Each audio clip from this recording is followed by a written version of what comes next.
You're listening to Brave Girls with Tracy M., where we choose to empower you to be a better leader, mentor, and coach in the world. We'll share stories of people who have achieved great heights by overcoming adversity and rising to the challenge, all while pursuing their passions. These courageous people will inspire you to have faith in yourself and take bold action. Right here with the host of Brave Girls, Tracy M.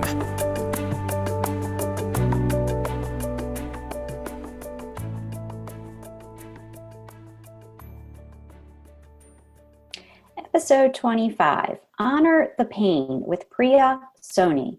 On this episode, I interview my friend Priya Soni, the leader of the Caregiving Effect movement, to better understand why she created this community. Her story is inspiring and motivating, and I know you will enjoy what she has to say. She talks about her upbringing, where she learned the power of storytelling and creative expression right at the dining room table. Her interest in theater was sparked early on and led her to study drama therapy and other modalities of healing. I came into contact with Priya shortly after my father's passing, and she was so supportive as I worked through my grief. Priya also was her father's caregiver and has stepped into her purpose as the leader of the Caregiving Effect movement, which is a community of adults now caring for their parents all around the world. I love how wise and articulate Priya is, and I believe that she's living proof that you can learn lessons even from the lowest and most painful points in your life. We talk about the power of now and why surrender can often be the answer when you're a caregiver. I hope you'll enjoy our conversation about grace, grief, and forgiveness. So now I introduce to you my friend Priya. So welcome to Brave Girls with Tracy M. Today, I'm so excited because we have Priya Soni on, and she's the leader of the Caregiving Effect, which is a mentorship program, coaching program. It's a total movement where she's out to tell stories of family caregivers who've cared for their loved ones, whether it's due to aging, illness, or disability. And she's really just such a sweet soul. And I had the pleasure of working with her shortly after my father passed. The universe brought us together, and I'm just so excited that she agreed to be on the show today. So welcome, Priya. Thank you so much for having me on. I'm so excited to be on. Great. So let's go a little bit back in your backstory. I know you're originally from Maryland, and then you migrated over to LA in California, and now you're in New York City. So, and I know that you were also in the theater world, and you were an actress, I guess, and you've kind of transitioned that into where you are today. So tell us a little bit about your backstory and what you thought you were going to be doing. Yeah, what life has taught me is that I never thought I was going to be doing what I am doing.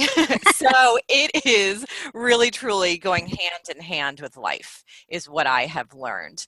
It's nice to have just like those points that take you to places, but always being open to other doors potentially opening. And when the saying, when one door closes, another one opens. So I grew up in a family that was of like two different subcultures, and my parents were from India and I grew up in Maryland, and I grew up in this like family that was very involved in helping my sister and especially my parents talk about values and morals through their stories. I always say the first classroom I ever had was at the dining table in my kitchen. With my parents, and it was animated stories, very passionate stuff. So there's just like this sense of expression, whether it was just big expression or smaller expressions, because we're a pretty sort of passionate family. That I learned at a very young age, and I was very interested from then on, like what that looked like for me in my life.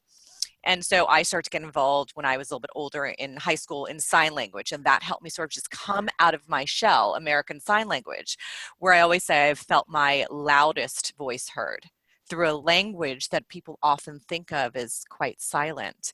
But yet it's so expressive. It's just, you can't communicate just by sort of a monotone way of expression. You have to really use your full body, your face, your just all the expressions you can, just to be able to get the point that you want to be able to share out, and also in the way that you listen. I really learned to listen through learning that language, and that led me to theater. that was really the door that opened me to theater and really opened me to being interested to understand like people or characters in different ways. I was always interested in like what make people tick, and theater was one way to really do that through characters. And then as time progressed, it became through like the learning of psychology, the learning of drama therapy, and working in internships where I work with women who have drug addictions and their children, and worked in domestic violence sort of situation. So it was really sort of an open door for me, that dining table. I always think of it as like just sort of like this way that sort of just helped me think outside of that, just that moment of that little girl, and thinking like, how much more bigger could life be? How many more people could I meet? How much more could I learn? And I think that was the true impetus to many things that have progressed in my life. That's fantastic. That is really interesting because I think a lot of stuff does go back to when we were a kid Yeah. and what we experienced in our environment with our parents. And if our parents were storytellers, then we come to know. I mean, my dad was a great storyteller, and a lot of my cousins are great storytellers. And I've realized I come from a family of storytellers, and that's what you found too. Yes, yes, it is. It was, I don't know if I really appreciated it at the time or really thought about, but as time has progressed and I've really sort of looked at my own story throughout life, just through the care process that I went through with my father, and through other specific experiences, I really find such value, and I'm so grateful that I had those particular experiences with my parents, and I still continue to, through like our family gatherings. But stories are, they're this interesting vehicle to help us go through sort of the evolvement of truth. So the story that maybe we might have told even like 20 years ago feels different when we're telling it now. And so my father wouldn't always tell like different stories, but he would tell sometimes the same story, but it would feel different. Maybe it would look different 5 years later, or he would have an epiphany that would come up through the telling of a story because of a particular experience he was going through right in that moment. And that was just the most amazing thing to be a witness to. And I see that even as I share my own story, even from just a year ago, 2 years ago, to when I listen to others as well, and how that evolves. And I think it's a pretty exciting thing to witness. Yeah, and so talk a little bit about your journey as your father's caregiver, because some people may not know your story and know his story and what you went through. Yeah. So when my father was in his early 60s, about a year to year and a half before he retired, he started to develop stiffness in his legs. And I think it was about, I mean, there were some sort of wonderings, I think in 2002, but at some point in 2003, this happened. And he, for his whole life, very, very hardworking person, very diligent, planning for his retirement, wanting to travel around the world. And there's a lot of lessons in these things, where it's just sort of like, don't wait, live life. And he was living his life, but then at the age of 63, you start to feel the stiffness. And we didn't know what it was. I actually don't think I really took it seriously because my father was just this person that just endure and move through life. And he'd been through a lot just to even get to this country. But after visiting many doctors and getting many tests, all of the results were negative, normal, or inconclusive. So the only thing that we were left with was that it was a neurological condition that would not be able to be diagnosed. And so we would be living in Rilke's quote, my favorite quote that was up on my wall for years, living in the questions. And we did that for 12 years as he moved through this mystery illness.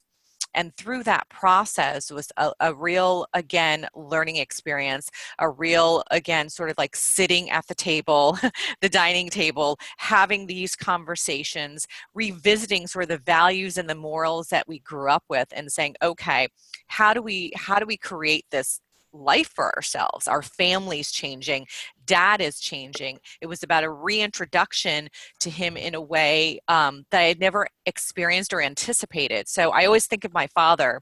He passed 3 years ago. that I lost him or he transitioned twice, from this man to this man who moved through this illness, and then the second time was through just the passing of him physically in this life. But through the process, what I learned was, one, I learned just the value of spirituality, the value of connection to just my own personal growth, to a higher power, whatever it is that you want to call it, whatever people are comfortable in calling it, and the connectedness that is imperative to have through the process with others who may or may not be going through it, because you can get value from both parties. And I learned to sort of delve deeper into what the experience was teaching me. Now, this was 12 years, which is very different. So this sort of transition, this evolvement, was not like always as quick and as deep. A lot of this process was doing. I think when I learned to really truly be was probably the year before my father passed. I think it was through a necessary transition, of needing to sort of feed my mind, feed my body in a way, feed my soul in a way that I felt that I couldn't ignore anymore. And but one of the other things that this process taught me was it opened me up to this education through a care process. So I became very hungry to know more about things that were affecting our lives. So for example, with this neurological condition, my father had several disabilities. So just to understand a sliver of what he was dealing with, and I had just run a theater program for adults with developmental disabilities in Los Angeles for a few years, I decided to get my master's in disability studies, because I could see how this experience and how disability in general was affecting our life. And I wanted to really understand this field and the different people who had moved through life with disabilities in different ways, by and for the person with disability. So disability studies is going through that through a cultural, political, and social context. And that was a really sort of empowering thing. So what I think the whole point of all this is just when I just started to open myself little by little by little, and sort of like the bud just kept growing and growing and growing, I could start to see a little bit more. I could put on sort of the spiritual lenses versus sort of the why me lenses, because I did live there for a long time. And it's very easy to go back to. But I think I just really had to come to terms and ask myself, what do you want to feel every day? What do you even want to just feel in this moment? And really, and answer that question. How can you actually make that happen in this moment? And I couldn't do by myself, which is why I talk about a spiritual connection as being very important. Right. And I know, as my father's caregiver, it's very easy to be the victim and be like, I just can't handle this. It's too much. But when you go back to sort of like what Eckhart Tolle says, the power of now, and you just say, okay, I got to take myself back to now, because there's only going to be one now.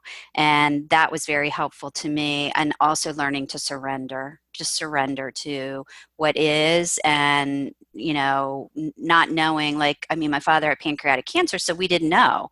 We knew it wasn't we knew he didn't have a lot of time, but, I think, so you took care of your dad, and then you got to this, understanding about spirituality. So what really was the impetus in 2016 when you're like, you know what, there's other people like me out there that I need to go help? And you actually started this Caregiving Effect movement business.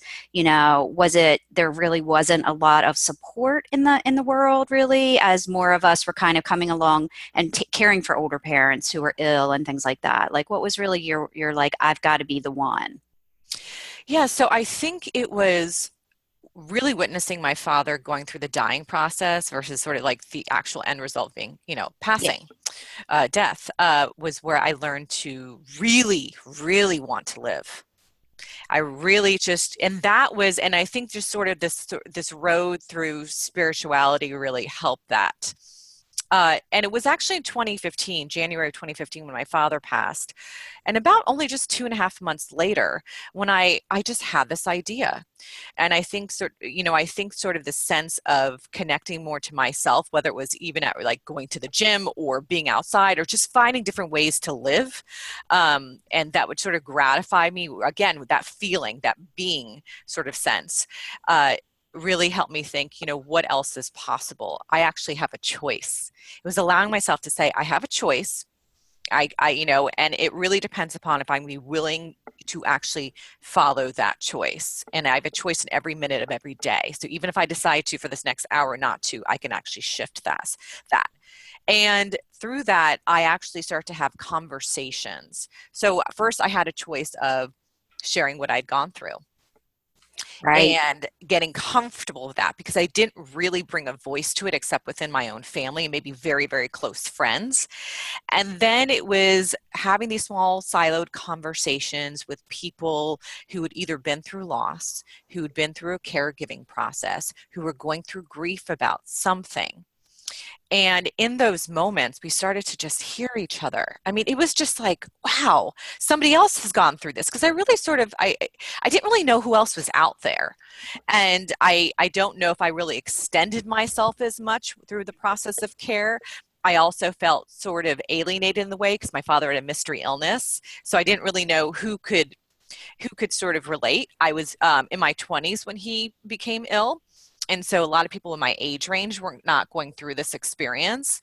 And so I started to have these conversations. I started to ask people questions as much as I was asking myself questions. Then the questions were, how did you get through it? What advice would you give? What is it that you're going through right now? How could I help you? What's one thing that you learned that you'd wish that you could have applied during that experience? What's one thing that's come out of it? How has your life changed? I mean, the question's just this curiosity. I became really excited by this curiosity. And that, again, the bud just kept growing. And in that experience, what I realized was that we were being mentors to each other. And I started to think, wow, this is the effect of the care process. If you allow it, it actually builds knowledge. It really gives insight into so many different streams of life, and you're walking wisdom. And in those moments, those conversations that were very deep, were also very emotional, very tough, were these moments where we were laughing, maybe for the first time that we had about a specific thing. We were, emotional together and starting to just sort of release. And I thought, why isn't there a platform or service out there that are sharing people's stories? I want to hear people's voices as much as I want to even hear my own voice. And so that's how the sort of the caregiving effect started. It was first, I want to be able to hear people's stories. I want to be able to give a platform to that. So it started with the Instagram project I had, which was sharing a 6-word story, one challenge, and how it's shaped, right? And so it was shifting a conversation from this, like honoring the pain, which is obviously there and going to be there, versus negating it in any way. And also saying, how has this experience shaped you? What have you learned from it? Really letting people know that there is life during and life after. We always think the life after, but there's life during as well. And then it became, how do I create sort of this mentor program, these movement of people who are really sort of wanting to find meaning from their life and create their own entities from it for other people who are going through the caregiving process, because there's over 40 million in this country alone, not to mention around the world. And then it became, how do I actually develop myself even more? And so I became a certified caregiving consultant, where I help people in the throes of the care process, whether it's grief or balancing work and caregiving to, I'm not eating well. What are some ideas so I can actually sort of move through this day and not feel like the way I'm feeling right now. Right. Because while you're caring for someone, you also have to care for yourself. Yes. You can't it's easy to be all consumed by their needs, whether it's making sure they have their meds or making sure that they are comfortable or making sure that they've got proper nutrition or they've, got the right amount of rest and they're drinking enough water. And then it's like that can be, you can easily go into burnout. And I know that's what my sister and I suffered from a little bit. Even though we were taking shifts, it was just, and then as he got sicker and sicker, we were lifting him and, then it got to the point where we both had to lift him and things of that nature. So yeah, I think you're right. There's 40 million Americans that are in this situation and honoring the pain. I loved your Instagram project. That's still going on, right? Yes, it is. If people go to @Priya Soni, which is my Instagram page now, they'll see more of just sort of my insights about life and just what I want to share out. I want people to be able to come to the page and feel a warmth and feel an understanding of who I am. But I'm always open to people sharing more stories, and they can always submit to the Caregiving Effect at gmail.com. Yeah, I know.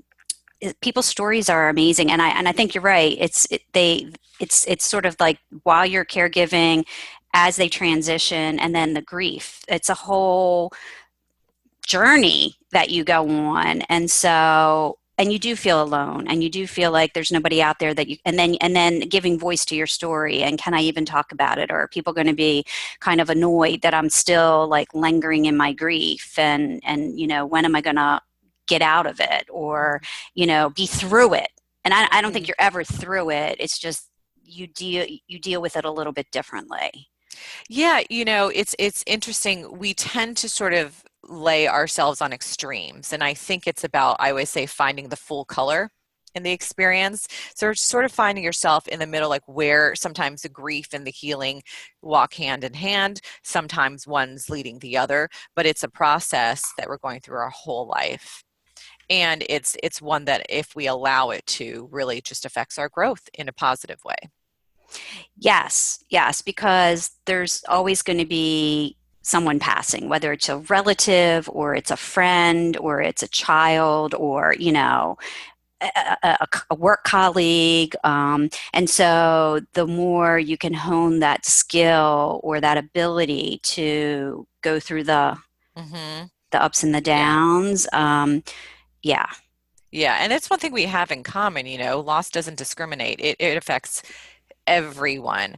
And just the experiencing of witnessing loss can be, whether it's a job, just the sort of the staples in life, to like a home, to even something that means a lot to you that may not mean a lot to somebody else. People have been through sort of these experiences of grief and loss in different ways in their life. I think when it comes to the people that we have closest in our lives, whether we have great relationships or not so great, or really bad relationships with them, it plays a heavy toll, because there's identity that we find with different people in our life. And usually, not all the time, our parents are our first sort of relationships with man and woman, and with a female and with a male. And so it just affects so many different parts of our life and our trajectory. So it's one of those things where it's important to just allow grace. It's important to allow sort of forgiveness to yourself in the experience as you're moving through it,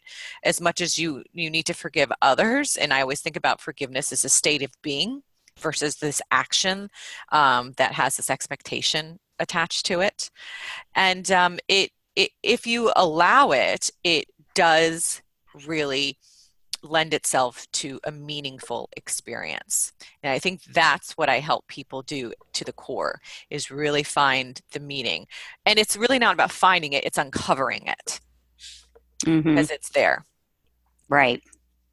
Waiting to be seen and heard and built from. Right. Because caregiving is so stressful. And if you're not proficient at dealing with stress, or don't, it's the whole mind, body, spirit, like you talked about, right? And so it's really, how are you caring for yourself through the process? Yeah. And allowing yourself to be supported. So yes. Yeah, I was forever grateful when I found you and was able to have our Saturday 11 a.m. Yes. calls because I and the exercises that you took me through and the way that you guided me and some of the strategies that you gave me. I think I went through my grief quicker because I had the Yeah. support, and I got through things quicker because you were able to point things out to me that maybe I didn't see, or Mm. you had a different lens that you were looking at it through. And so I definitely think you have a gift with Yeah. that. And I think that, if there's any of our listeners are out there that are, in this stage of life where they are having to caregive, I always tell them they've got to come to you and they've got Oh, to thank you. get connected to you. And you're so grounded in just not only your life experience but also your training that you've been through, your education with your disability studies, your spirit junkie masterclass training with Gabby Bernstein. And so talk a little bit about your mentors and coaches and investing in yourself and how that's like kind of contributed to your growth as well.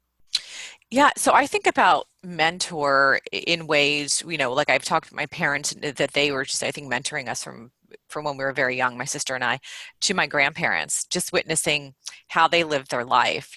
My grandfather was just an example of true stillness and being and love and I always say his smile could educate the world just through his smile, just through his peaceful nature. And he really helped me learn about how to bring those things into my life at a very young age. I had the opportunity of him living with us when I was in high school, really at a real pivotal time in my life. And my grandmother, she was really sort of my not my first door into sort of spirituality or the sacred sort of world of something bigger than me, but she was really vocal about it. And she lived with us actually when I was in elementary school for a period of time, and she would just talk to us, and she was just, I mean, just a true joy to be around. She just, the way she used to even just laugh about things with us, she was, I always sometimes felt like she was like my friend. She was my grandmother, but she was like a friend. And so I would say that those two really played a big role into my life. And as I grew older, I even think of like the family caregivers that I work with as mentors. I learned so much. I think this sort of this role and creating the caregiving effect allows for two things. One, it allows me to learn more about my experience through others, and as well as sort of and share and help others and guide them through the experience itself. And then through spirituality and just this desire to learn more and more. Yes, Gabby's class, the master class, which opened me up to a whole big community, which has been really great, which I'm still friends with, and we all keep in touch today.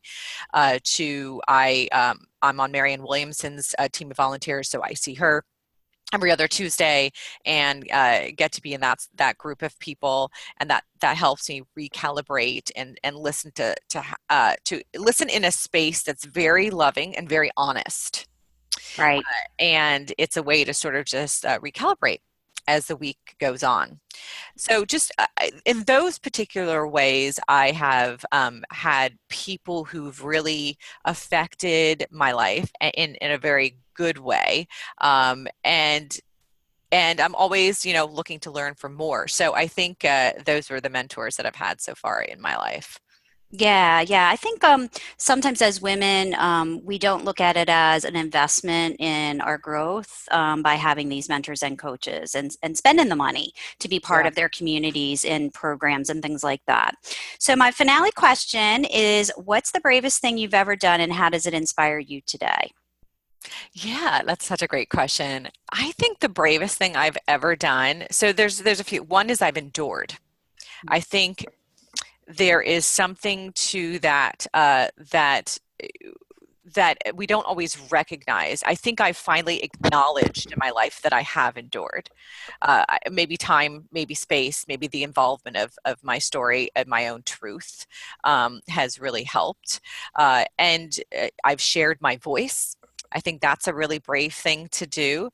But on a specific note, one of the bravest things I did was right in sort of my dad's last months of his life, I recognized that I really needed to live out an experience of my life that I always wanted to. And I wanted my dad to know I did that. That was one, because it was important to him that he saw that I was moving through my life in a very meaningful way. And he knew that this was taking so much. These 12 years had been such a heavy toll on all of us in the family. And so I booked a trip to Italy. It was my first sort of 10-day trip.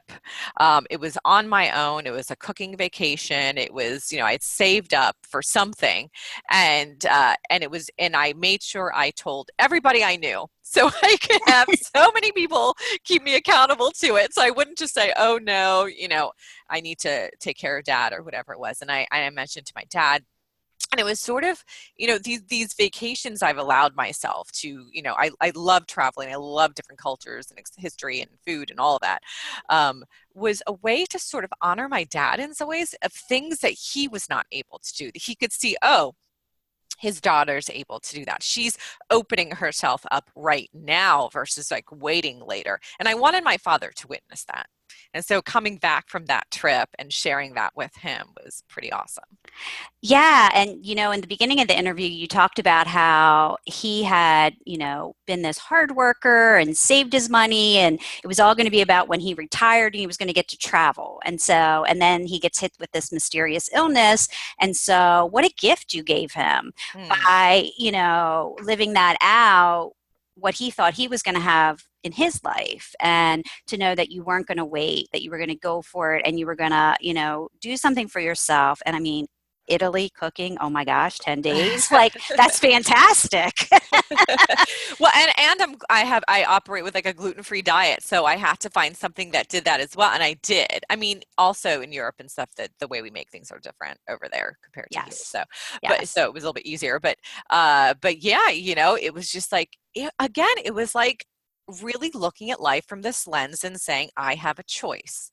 Now let me be willing to actually see this choice through.